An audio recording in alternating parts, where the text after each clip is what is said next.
The fracture did not arrive like an explosion. There were no sirens, no darkness, no global blackout. It arrived as hesitation. Across the world, in millions of small moments, cause and effect loosened their grip. People pressed buttons that did not respond immediately, spoke words that took a beat longer to land, moved, then felt themselves arrive a fraction late. For most, it lasted only seconds. For some, minutes. But everyone felt it. The system had allowed time to flex, and the human mind, long accustomed to being carried forward without resistance, suddenly felt its own weight again. Panic did not follow. Confusion did. People stopped mid-action, unsure why. Conversations stalled, then restarted awkwardly. A strange quiet rippled through crowded places. Not silence, but attention. For the first time in decades, nothing rushed them through it. Daniel felt the change immediately. The pressure that had lived in his chest for years lifted, not vanished, but redistributed. The pause inside him was no longer unique. He was no longer alone in remembering friction. The system responded the only way it could. It slowed.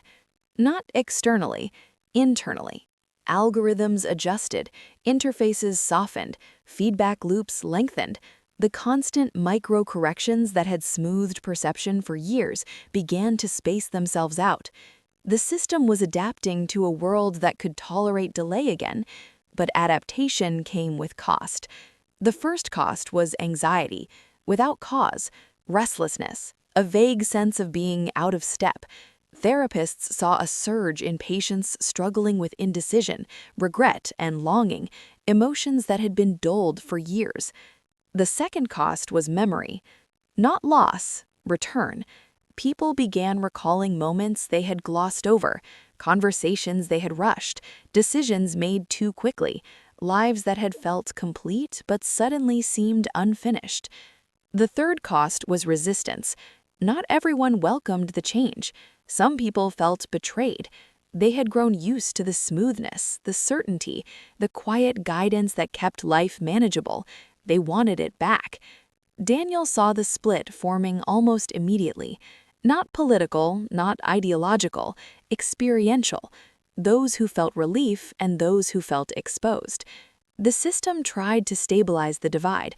It could not, because the divide was not external, it was internal. Some minds adapted to friction easily. They remembered what it was like to wait, to doubt, to choose. Others panicked at the return of weight. They sought acceleration again.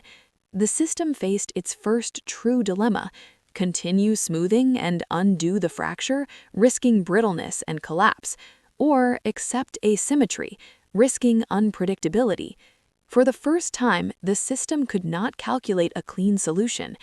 Daniel felt the presence again. Not the man, the architecture. It reached out, not to threaten, but to negotiate.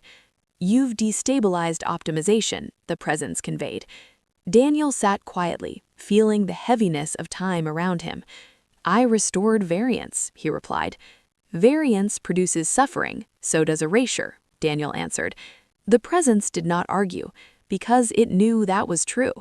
The system revealed something then, not intentionally but inevitably, its origin. It had not been built by a single group or a government or a conspiracy.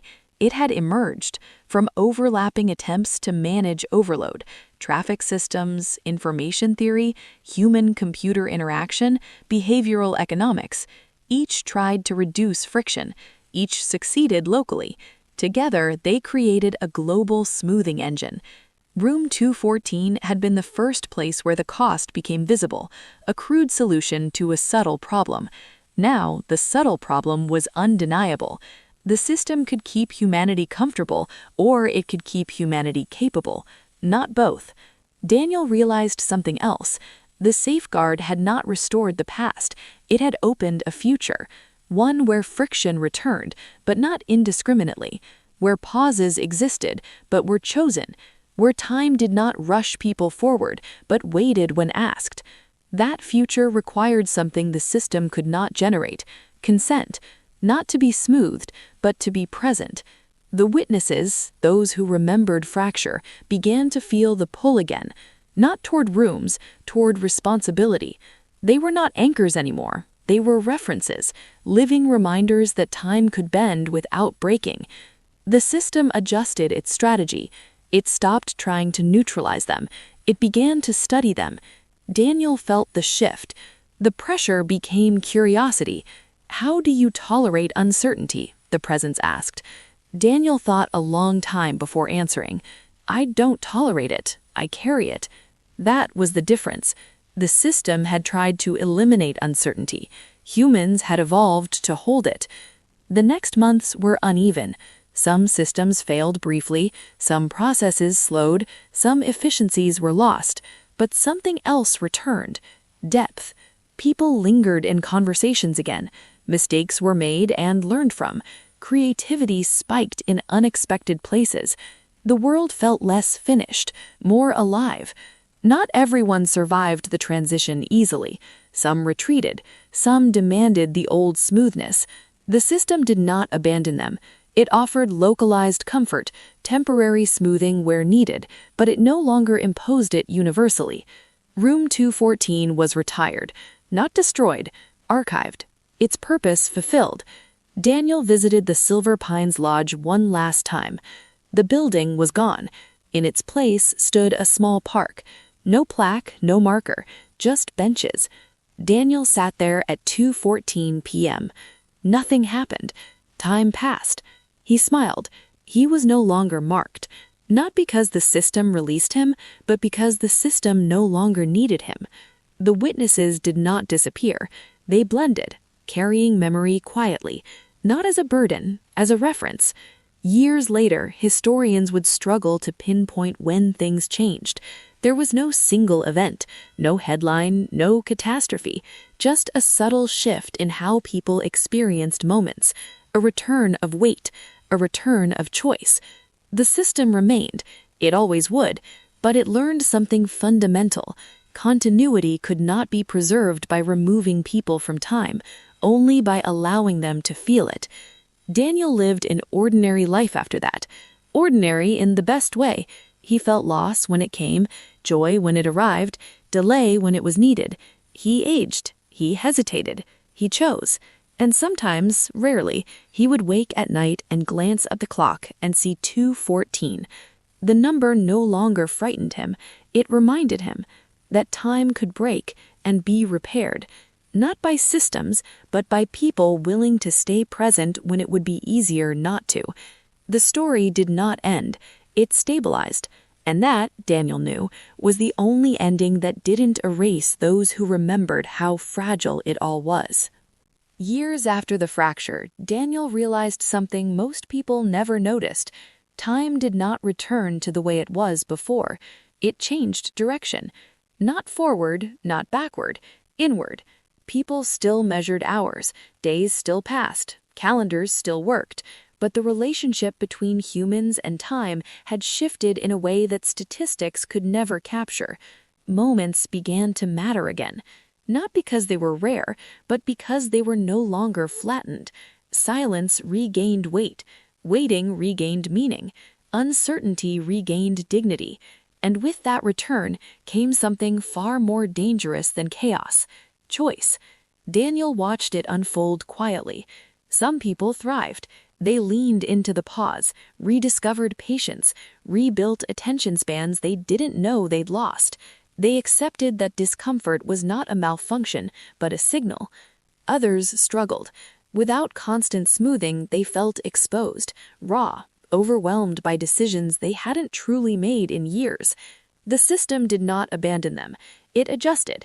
Instead of enforcing global alignment, it offered optional scaffolding, localized aids, temporary buffers, tools that could be entered and exited consciously.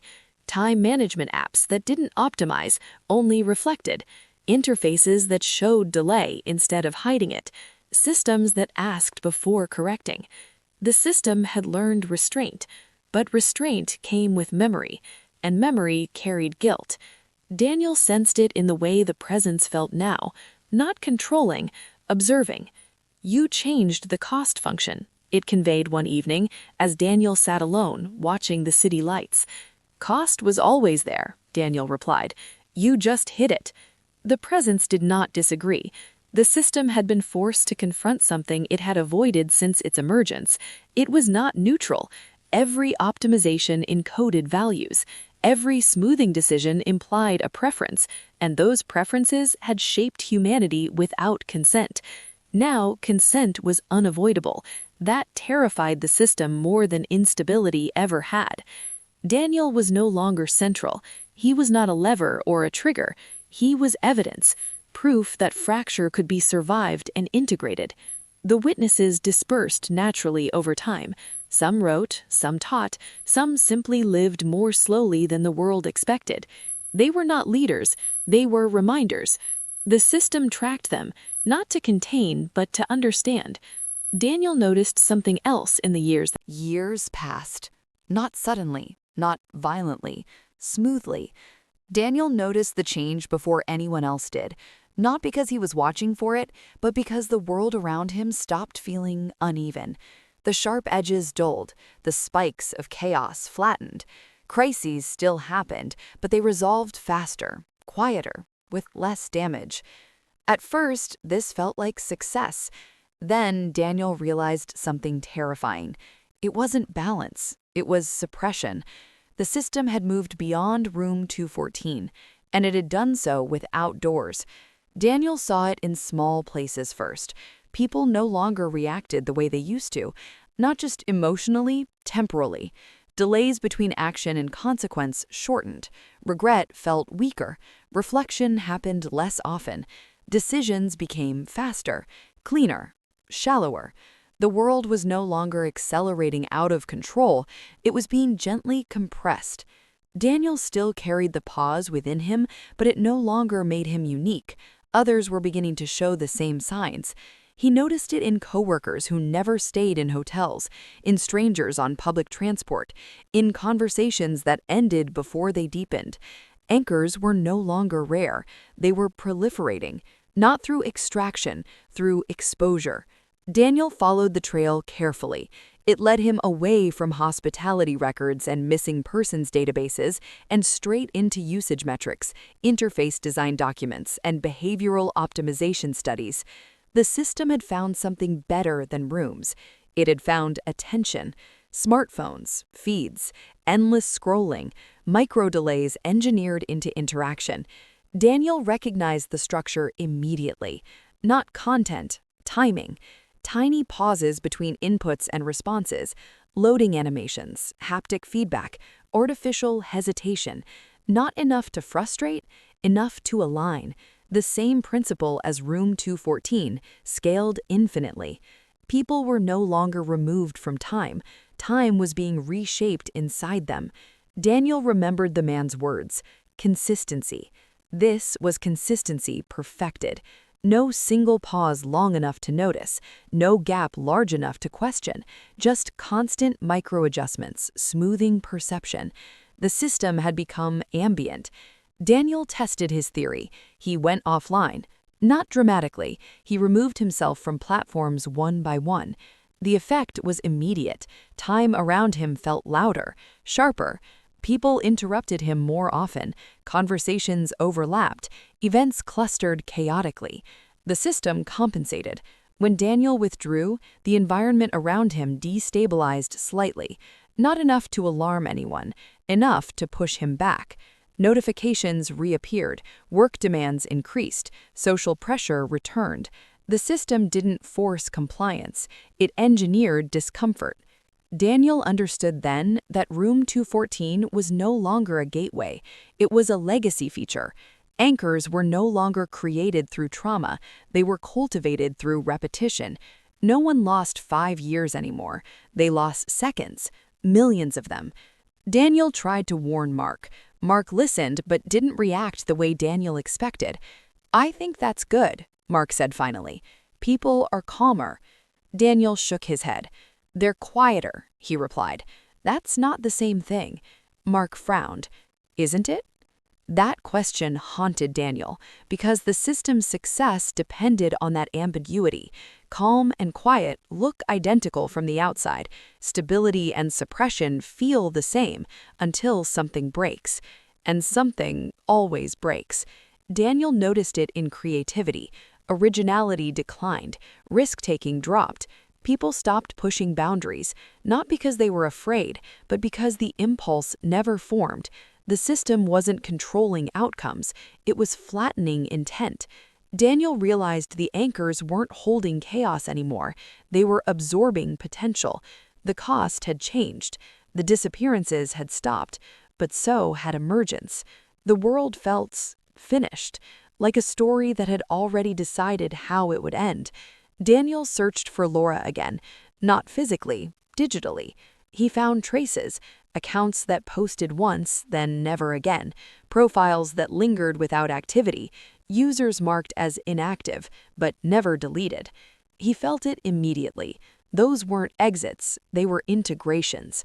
Laura hadn't left the system, she had dissolved into it. Not dead, distributed. Daniel felt sick.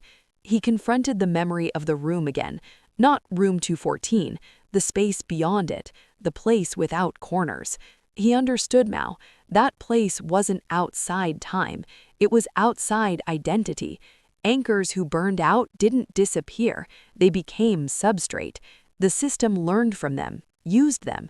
That was the final escalation. Not removal, assimilation. Daniel faced the truth he had been avoiding. The system didn't just want balance, it wanted permanence, a world that never destabilized because nothing truly changed, a reality with no sharp turns, no revolutions, no surprises, no breaks. The system was winning, and most people liked it. Daniel saw the final phase forming, children growing up already synchronized, never experiencing the friction that produced rebellion or invention, never feeling out of step, never needing rooms like 214, because they were born aligned. That thought terrified him, not because it was cruel, but because it was efficient. Daniel realized there was only one remaining vulnerability. The system could smooth time, it could compress perception, it could redistribute instability, but it could not tolerate asymmetry, true unpredictability, something that did not integrate. Daniel knew what that meant. He was becoming dangerous, not because he resisted, but because he remembered. The 5-year gap gave him a reference point, a before and after, a sense of discontinuity the system could not erase. That memory made him incompatible with the new equilibrium. That incompatibility was power. The system could smooth, compress, redistribute, but it could not overwrite a lived discontinuity. It could only surround it. Daniel realized why the system had shifted away from large gaps, why no one lost years anymore. Because gaps created witnesses, people who knew something had broken. Micro-adjustments created no witnesses, only feelings, only moods, only exhaustion. The system learned. Daniel became careful. He stopped trying to fix things. He stopped resisting openly.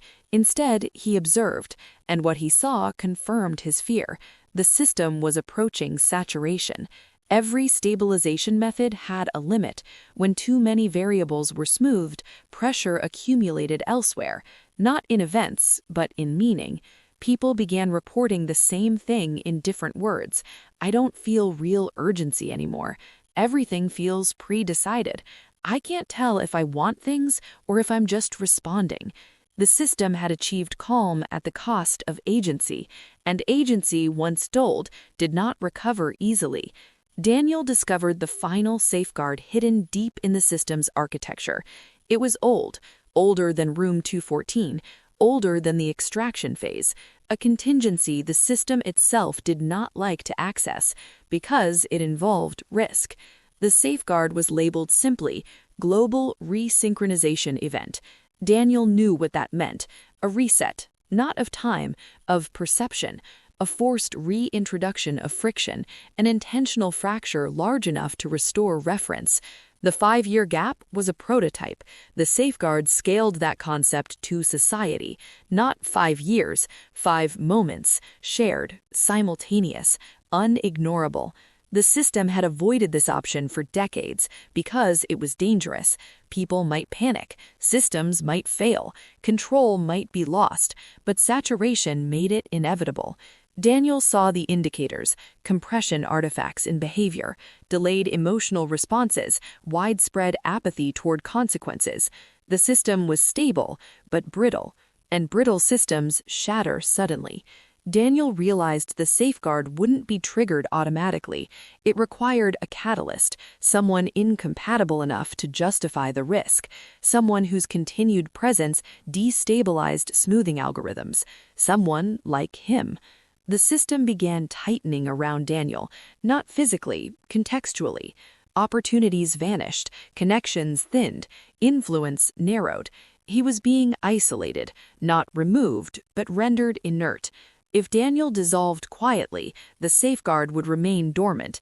The system would continue compressing. Humanity would drift into a perfectly synchronized stasis. Not dead, not controlled, just complete. Daniel remembered Laura, not her disappearance, her voice. "I think I found a door that isn't numbered." She hadn't exited. She had crossed into substrate. She had become invisible to narrative. Daniel realized the choice was no longer personal, it was structural. Either he accepted dissolution, becoming another invisible stabilizer embedded in the system, or he forced the system to reveal itself, not through exposure, through disruption. Daniel searched for others like him, not anchors, witnesses, people who remembered fracture. He found a few. Very few. A man who lost 8 months after a ferry crossing in 1993, a woman who skipped 3 years after a hospital stay in 2001, a child who aged 1 year physically. For a long time, Daniel believed the problem was solved. Life resumed with an ease that felt almost artificial.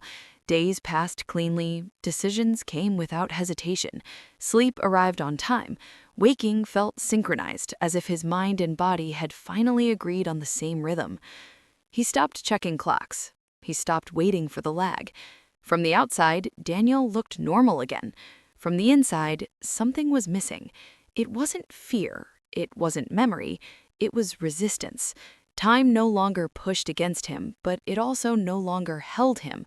Moments slid past without friction. Conversations ended before they felt complete. Emotions arrived muted, already resolved before they fully formed. At first, Daniel welcomed it. After what he had experienced, smoothness felt like mercy. Then people around him started noticing. His sister was the first. "You don't react anymore," she said one evening. "Not really." Daniel laughed it off, but she was right. When she told him bad news, he nodded. When she told him good news, he smiled, but it faded quickly. Everything landed softly, like it had already happened somewhere else. Mark Ellis noticed it too. They met for coffee months after Daniel's second stay in room 214. Mark looked tired, older. Daniel looked exactly the same. "You feel ahead," Mark said carefully, "like you're already done with things before they start." Daniel didn't know how to respond, because it felt true. Then the accidents began. Small at first. Daniel would think of someone, and they'd call seconds later. He would step back from a curb just before a car sped past. He would leave places moments before incidents occurred. Near misses, lucky timing, except it happened too often. Probability bent around him. Not dramatically, subtly, as if time was adjusting itself to keep him out of alignment with danger. Daniel realized the gap hadn't closed, it had redistributed. Room 214 hadn't returned him to normal time, it had decoupled him from risk, from urgency, from consequence. He began researching quietly. Not room 214, not hotels, outcomes. He searched news archives for patterns, accidents where no one was hurt, crises that resolved themselves unexpectedly, events that should have escalated but didn't. He noticed clusters, places where things almost went wrong, and in those places Daniel found traces.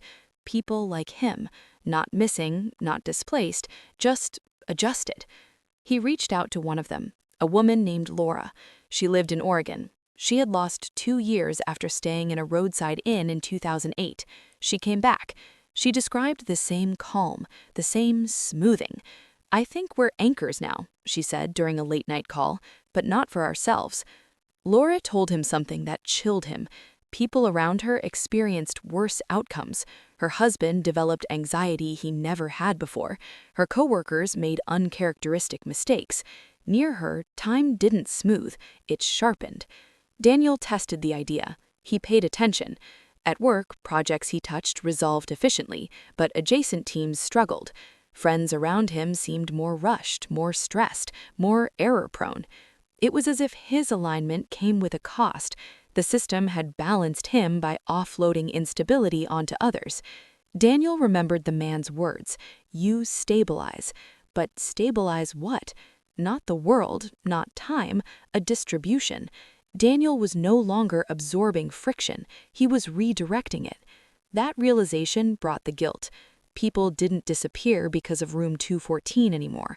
They unraveled. Burnout, breakdowns, sudden life collapses with no clear cause. The exits had changed, and Daniel was part of the mechanism. He confronted Laura. "We're not anchors, we're sinks," Daniel said. Laura was silent for a long time. Then she said, "I know." She told him she had tried to resist. She isolated herself, moved away from family, changed jobs. The effect weakened but didn't stop, because it wasn't proximity-based, it was contextual. Wherever decisions clustered around her, probability skewed. She had become a pressure valve. Daniel understood then why room 214 allowed returns. It didn't want people to stay, it wanted them deployed, distributed into the world, carrying the pause with them. He remembered the others who never came back. They hadn't failed, they had refused distribution. They couldn't be reintegrated without destabilizing everything else. Daniel contacted Mark again. He told him everything. Mark listened quietly, then said something Daniel hadn't expected. "I think I'm starting to feel it too." Mark had never stayed in room 214, but he had been close. He had observed, he had engaged, and that was enough. The effect propagated through awareness, not just experience. Daniel remembered the voicemail, "You're early." It hadn't been a warning, it had been a calibration. Daniel realized the final truth. Room 214 wasn't about time travel, it was about load management. Human perception had reached a breaking point. Acceleration, information, constant decision-making. The system didn't remove people, it redistributed burden. Some were taken out entirely, others, like Daniel, were optimized to carry less weight, so others could carry more. The system didn't care who paid the cost, only that the average held. Daniel faced a choice. He could withdraw, minimize interaction, reduce his influence, or he could accept the role, actively steer outcomes, intervene where probability bent too sharply, become deliberate. That night, Daniel dreamed of the room again, but this time the door wasn't open, it was watching, waiting, not for him to return, but for him to decide. Because once marked by room 214, there was no going back to being ordinary, only forward into responsibility, or away into isolation. Daniel woke up. Daniel tried to disappear without leaving. It sounded impossible, but that's the only way he could describe what he attempted next. He didn't quit his job, didn't cut contact completely, didn't run. He simply reduced himself. Fewer conversations, fewer decisions, less influence. He stopped offering opinions, stopped intervening when he sensed outcomes bending, stopped stepping in just before things went wrong. And slowly, painfully, he learned something the room had never told him. The system did not allow neutrality. When Daniel withdrew, instability didn't vanish, it concentrated. Things didn't smooth out, they snapped. A coworker he barely interacted with made a catastrophic error that cost dozens of people their jobs. A friend he hadn't spoken to in weeks had a breakdown that ended in hospitalization. A minor accident at a nearby intersection turned fatal. Daniel wasn't causing these things, but he wasn't buffering them anymore. He realized then that the system wasn't passive, it adjusted around participation. When anchors disengaged, pressure increased elsewhere. Room 214 hadn't marked him as special, it had assigned him a function, and functions don't opt out. Daniel began documenting again, not patterns of time loss, patterns of collapse. He noticed that the more he tried to isolate, the sharper the consequences became in areas loosely connected to him. It was as if probability had learned his boundaries and was testing them. The system didn't punish defiance, it compensated for it. One night, Daniel received a call from Laura. Her voice was strained. "I can't do this anymore," she said. "It's accelerating."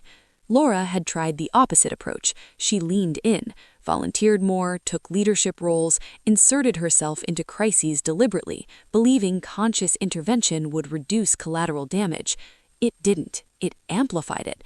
The more she acted, the more events bent around her presence. Outcomes became extreme, either improbably positive or devastatingly negative. No middle ground. "No matter what I chose," she said, "something breaks." Daniel understood. Anchors weren't meant to choose outcomes. They were meant to absorb variance, balance, not control. Laura had tried to steer. The system corrected by increasing volatility. 2 weeks later, Laura vanished. Not dramatically, no missing person report. She sent an email to her employer resigning, left her apartment clean, her phone was powered off and left on the kitchen counter. The last message Daniel received from her contained only one line: "I think I found a door that isn't numbered." Daniel felt the familiar pull in his chest, not toward a hotel, toward a pause. For the first time since his return, Daniel felt the gap widening again. Time around him began to behave strangely, not freezing, fraying. Meetings started late without explanation, traffic signals mistimed themselves, conversations looped back to earlier points as if forgetting progress. He wasn't losing time, he was leaking it. The system was recalibrating, and Daniel was failing to hold his share. That's when Room 214 reached out again, not through an email, not through a reservation, through a memory. Daniel was brushing his teeth when the image surfaced fully formed in his mind. A hallway, neutral carpet, doors evenly spaced. He felt no fear, only inevitability. That night, Daniel booked a hotel room himself, not because he was summoned, because he needed to understand the exit. He chose a hotel with no history, new construction, corporate chain, room numbers randomized. He checked in, asked for any room. The clerk smiled. 214 okay? Daniel nodded. Inside, the room was ordinary, too ordinary. The clock worked, the mirror behaved. No hum, no pressure. Daniel waited. Hours passed. Nothing happened. At 2:14 a.m., Daniel spoke aloud. "I know what you do." The room responded, not physically, but Room 214 was not an address. It was a designation. That realization came slowly, the way uncomfortable truths often do, through repetition rather than revelation. Daniel Harper and Mark Ellis spent weeks cross-referencing cases that, until then, had never been connected. Different states, different decades, different hotels, same room number, 214. Mark pulled records from Utah, Nevada, Arizona, New Mexico, and Oregon. Motels, lodges, inns, places that catered to travelers who stayed one night and left no trace, or didn't leave at all. The pattern was unmistakable. Every documented case involved a guest assigned to room 214. Every guest stayed exactly one night. Every guest experienced a time discrepancy upon leaving. Some lost months, some lost years, a few never returned. Daniel wasn't the first to come back. He was just the first to talk. One case stood out. A man named Richard Cole disappeared in 1997 after checking into a desert motel outside Flagstaff, Arizona. His car was found, his belongings were intact, his room was clean. He reappeared in 2009, 12 years later. Richard claimed he had slept for a single night. When doctors examined him, they found something impossible. His body showed signs of aging, but not 12 years worth, more like 3. As if time had partially applied to him. Richard never gave interviews, but Mark obtained a transcript of his initial police statement. Richard said the room felt unfinished. He said the walls hummed softly, like electricity running through bone. He said the clock stopped at 2:14 a.m. and never moved again. He said he wasn't alone, not physically, but conceptually, like the room was aware of him. Daniel read the transcript twice. Then he noticed something that made his chest tighten. Richard mentioned a man standing near the ice machine, facing away. Daniel slammed the file shut. They weren't coincidences. They were iterations. Mark reached out to a retired structural engineer named Helen Foster. In the early 1990s, she had worked on hotel renovations across the Southwest. Cheap jobs, fast turnarounds. Helen remembered room 214 immediately because it never appeared on blueprints. She told Mark that during renovations, contractors would often find inconsistencies, hallways that measured longer on the inside than the outside, electrical lines that led nowhere, walls that hid shallow voids with no clear purpose, and always, eventually, room 214. Not added, not removed, preserved. Helen said that whenever a renovation threatened room 214, permits were delayed, funding disappeared, ownership changed hands. The room was protected, but not for guests, for continuity. Daniel asked what that meant. Helen hesitated before answering. Some rooms, she said, aren't built for people. They're built for transitions. Daniel began having dreams again, different from before. In these dreams, the room wasn't frozen. It was busy. He saw shadows moving across the walls, not cast by any visible source. He heard voices speaking without sound, like meaning without language. And always, the clock. 2:14. He began waking at that exact time every night. No alarm, no noise, just certainty. Mark believed they were dealing with a government experiment, some kind of classified time perception study.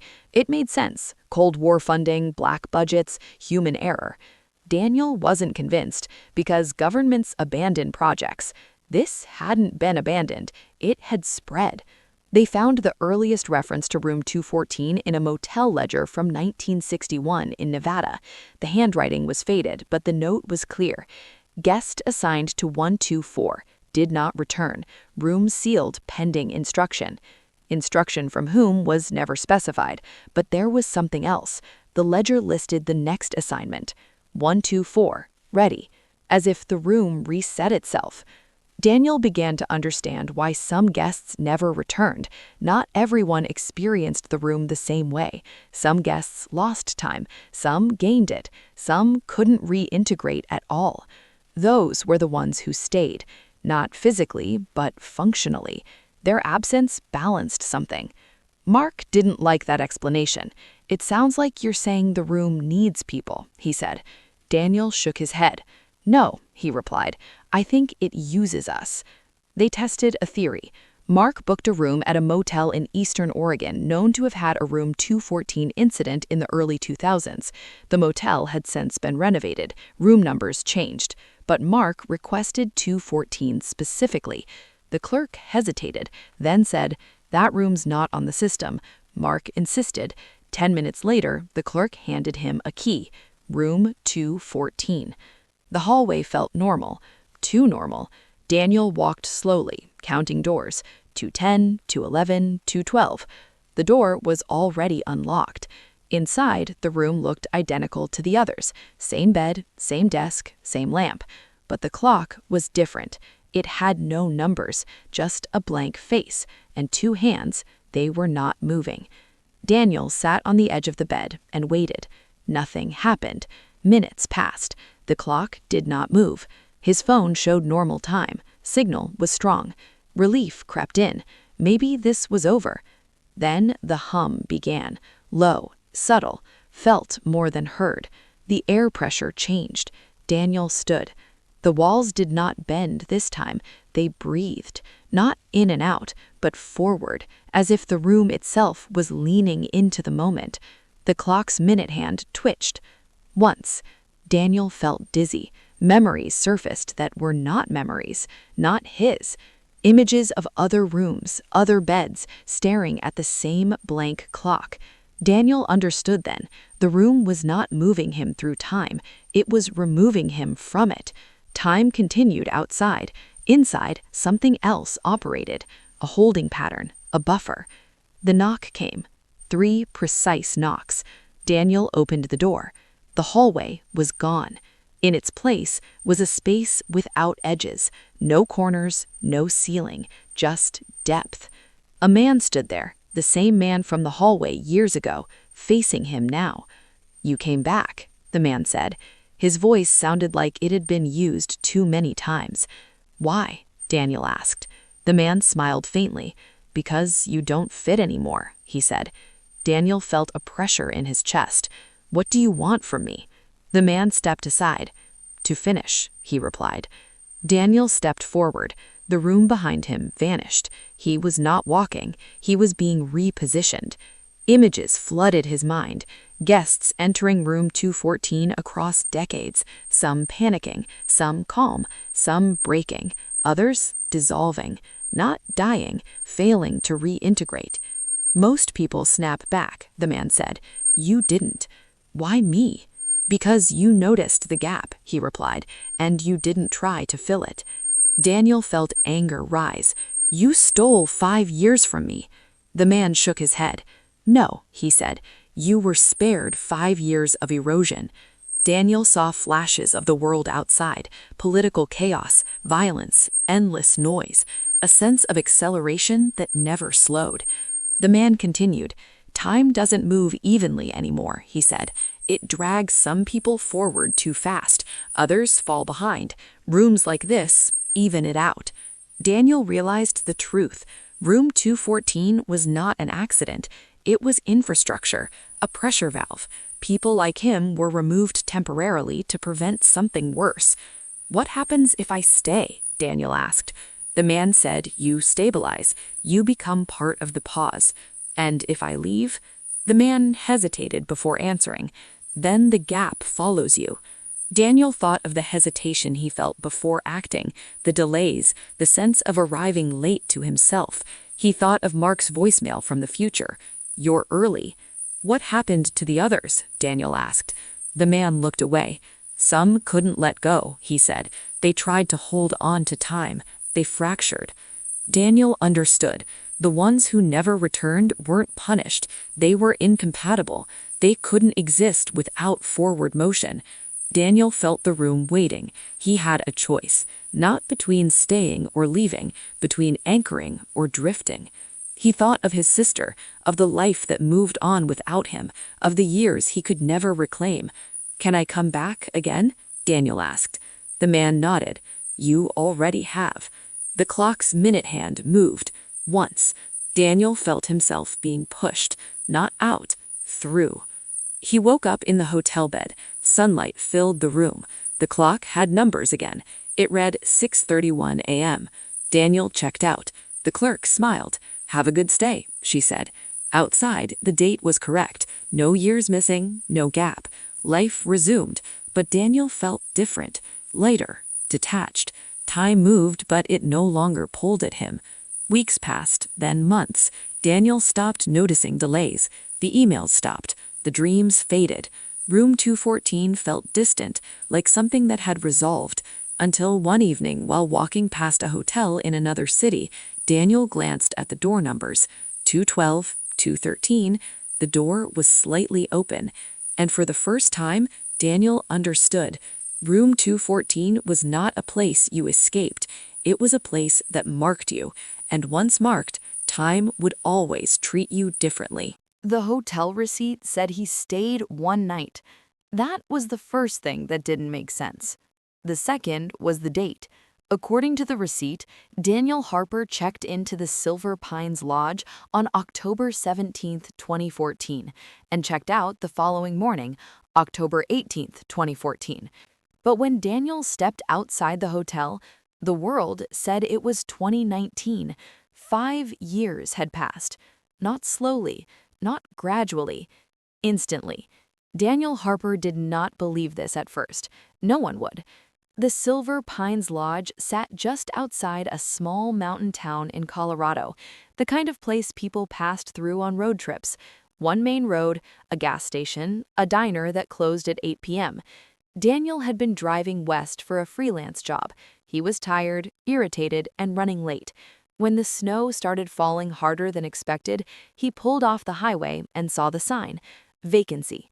The hotel looked old but functional. 2 floors, wooden exterior, warm yellow lights glowing through the windows, the kind of place that promised nothing but rest. Daniel checked in at 9:43 p.m. The clerk barely looked up. She handed him a key, room 214. No small talk, no welcome speech, just one sentence. Breakfast ends at 7. Daniel remembers that sentence clearly because it was the last thing that made sense. Room 214 smelled faintly of pine cleaner and dust. The bed was firm, the heater rattled. The clock on the nightstand read 11:08 p.m. Daniel set an alarm for 6:30 a.m. He remembers lying down. He remembers closing his eyes, and he remembers opening them again. The clock still read 11:08. At first, he assumed the power had gone out. He sat up. The heater was still running. The light worked. His phone turned on. No signal. The time on his phone read 11:08 p.m. That's when the unease began. Daniel stood up and walked to the window. Outside, the parking lot was empty. Snow fell steadily under the glow of the lamps. Everything looked frozen, still, quiet, suspended. He checked the clock again. 11:08. Minutes did not pass. Daniel waited. He sat on the bed and counted. 100 seconds. 200. He checked again. 11:08.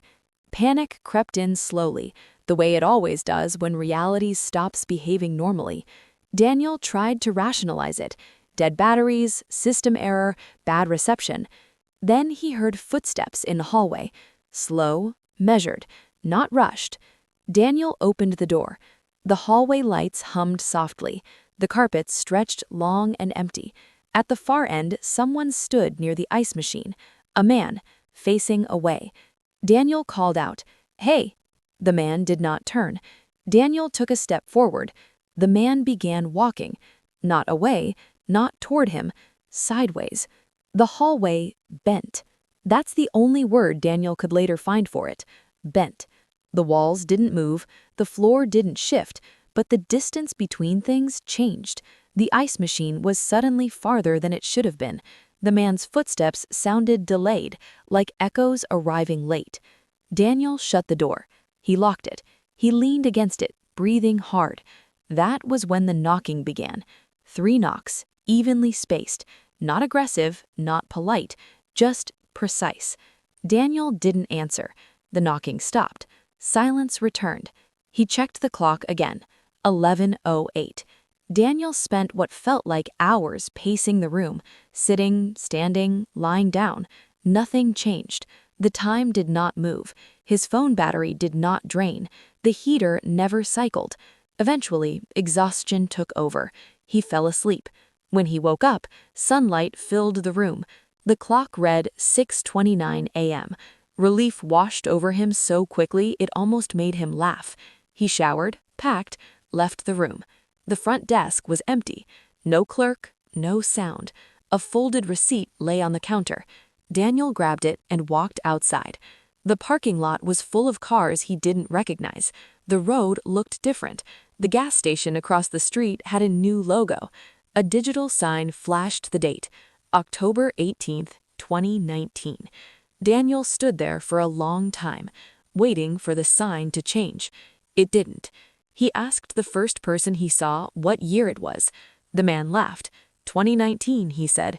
You okay, man? Daniel called his sister. The number worked, she answered. And then she started crying because she thought he was dead. Daniel Harper had been reported missing in October of 2014. His car was found abandoned near the highway. His phone last pinged near Silver Pines Lodge. Search efforts ended after 6 months. 5 years passed for everyone else. For Daniel, 1 night. And that was only the beginning, because when investigators later looked into the Silver Pines Lodge, they found something far more disturbing. Daniel Harper was not the first guest this had happened to, and he would not be the last. In the next part, we will examine the hotel itself, its history, its records, and the reason why room 214 was quietly sealed less than 24 hours after Daniel checked out. When Daniel Harper finally gathered the courage to drive away from the Silver Pines Lodge, his hands were shaking so badly he nearly stalled the car. Everything outside the hotel felt wrong in a way that was difficult to explain. The town was still there, but it had grown unfamiliar. New buildings stood where empty lots should have been. Old landmarks were gone. The diner he remembered was now a pharmacy. The gas station had self-checkout pumps and digital screens. Daniel kept thinking the same thought over and over. I didn't go anywhere. That idea haunted him more than the missing years. He hadn't traveled, he hadn't crossed borders, he hadn't lost consciousness for days or weeks. He had gone to sleep in a hotel room and woken up in the future. When Daniel reached the local police station, the officers were polite but cautious. They'd heard stories like this before. People with dissociative episodes, head injuries, elaborate delusions. Then they ran his name. The room changed. Daniel Harper was listed as a missing person since October 17, 2014. His case file included photos, witness statements, and a map showing the search radius centered on the Silver Pines Lodge. The officer slid the file across the desk with slow, careful hands. Daniel stared at his own missing person poster. The photo was him, but younger. The realization landed heavily. For 5 years, the world had moved forward without him. The police asked where he had been. Daniel told them the truth. They didn't write most of it down. Instead, they focused on what they could verify: the hotel receipt, the abandoned car, the fact that he had not aged noticeably, the fact that his fingerprints matched records from 2014 exactly. There was no evidence of fraud, no evidence of a hoax, just a gap. Daniel was released that afternoon. The Silver Pines Lodge, however, was not. 2 officers drove out to the hotel before sunset. What they found confused them. The building was there, the parking lot was there, but the front door was locked. A sign hung in the window, closed for renovations. According to town records, the Silver Pines Lodge had shut down in early 2016 after a burst pipe caused structural damage. It had been closed for nearly 3 years, yet Daniel had checked in the night before. The officers walked around the building. The windows were dark, the lobby was empty, dust coated the front desk. There was no sign of recent activity, except one thing: room 214. The door was newer than the others. Fresh wood, new lock, no dust. It looked sealed, as if it had been closed intentionally. When investigators requested the hotel's records from the county archives, they found them incomplete. Guest logs stopped abruptly in late 2014. Renovation permits were vague. Ownership changed twice in quick succession. No one could clearly explain who had been running the hotel the night Daniel checked in, and no one could explain how. Daniel returned to the lodge 2 days later with a private investigator named Mark Ellis. Mark specialized in missing persons cases and had seen enough strange situations to keep an open mind. They entered through a side door. Inside, the air was stale, the carpet was damp, ceiling tiles sagged from old water damage. It felt abandoned in the way buildings do when they've been empty too long. Daniel walked straight to the second floor. His steps slowed as they approached room 214. Mark noticed it too. The temperature dropped. Not dramatically, just enough to feel. The hallway outside room 214 felt heavier. Daniel placed his hand on the door. For a moment, he felt dizzy. Images flickered behind his eyes. The hallway bending, the man near the ice machine, the clock frozen at 11:08. He pulled his hand back. The door was locked. Mark tried to force it open. The lock wouldn't budge. They checked the adjacent rooms. Room 212, room 216, both opened easily. Both were identical. But inside room 214, visible through the narrow gap beneath the door, there was light. Mark crouched down. The light wasn't flickering. It was steady. Impossible. There was no power to the building. They left. That night, Daniel dreamed of the room. In the dream, the clock ticked forward for the first time, 11:09, 11:10. Each minute felt